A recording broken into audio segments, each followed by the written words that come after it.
First day of school, traffic agad ang pungad. Makapasok lang naman ang aking hangad. Pero sa palyang sistema mukhang di na makakausad.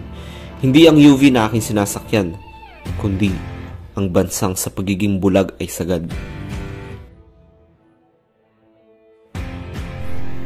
Ngunit patuloy pa ring mangangarap kahit na walang kasiguraduhan. Kahit na sa kursong aking tinatahak ay kakaunti lang nagbibigay kahalagahan. Ano pa nga ba magagawa? Mas gusto ng mga taong pangakong may panandiliang saya. Kumbaga, doon sila sa mas mura. Mapapamura ka na lang kapag tumagal na. Mas gusto ng mga tao makarinig ng pangakong gawing 20 pesos ang bigas. Isang pangakong walang konkretong plano.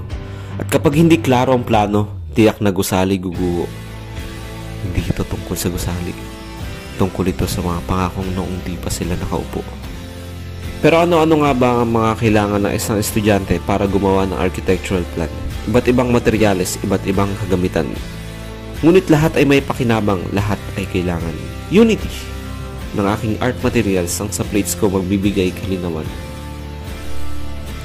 Una, tech pen, panulat ng iba't ibang salita. Pwede rin ng katagang mahal kita, maharli ka. Magkatunog yung dalawa. Parehas din namang nakakapangduda. Ruler, panukat kung ilang sentimetro ang haba. O pwede rin kung gaano kaiksi ang iyong pasensya. Lalo na kapag ikaw ay nilapatan ng katotohanan ng walang bahid ng pandaraya.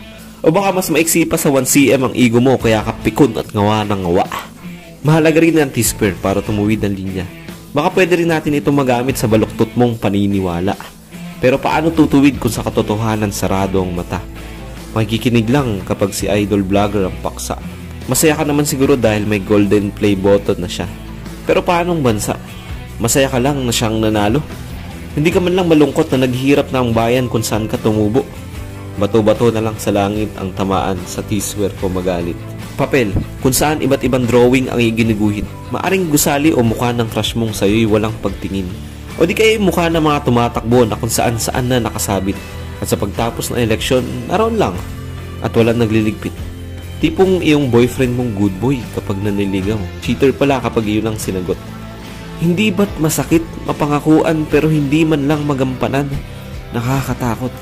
Nakakatakot dahil mas gusto ng mga taong may maingay na pangalan.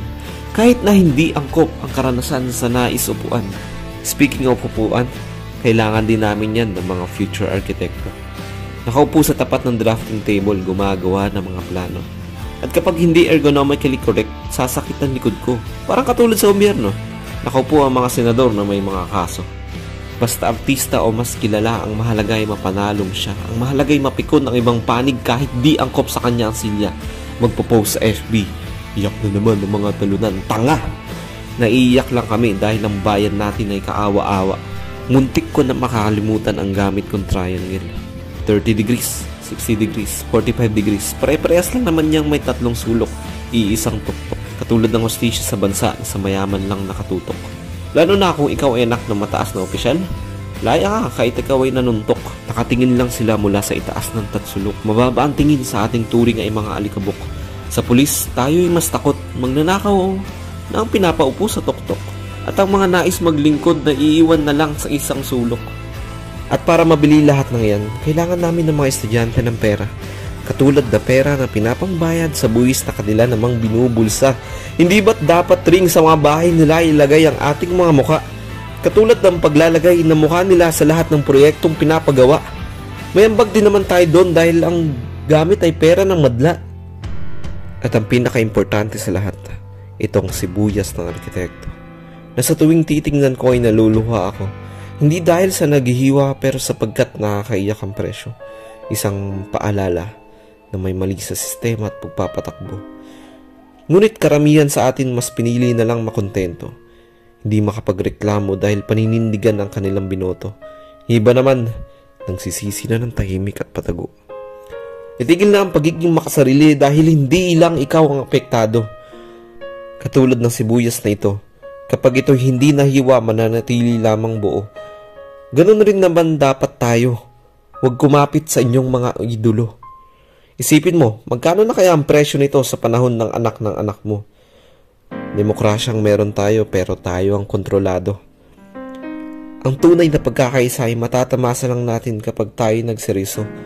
Madami ng payaso sa politika at hindi ito isang laro. Huwag itratong isang sabong ang pagpili ng iboboto. Mag-aral, manaliksik, maging bukas ang isip sa lahat ng mga tumatakbo. Ngunit ilang tula o pagpaparinig pa ang kailangan para ikaw mamulat. Ilang isyu pa ba ng lipunan ang kailangan ilahad at isulat? Kailan ka ba makikinig sa sigaw ng mga kababayan mong naghihirap? Kailan ka magigising ng ostisya ay para lang sa mga kurap?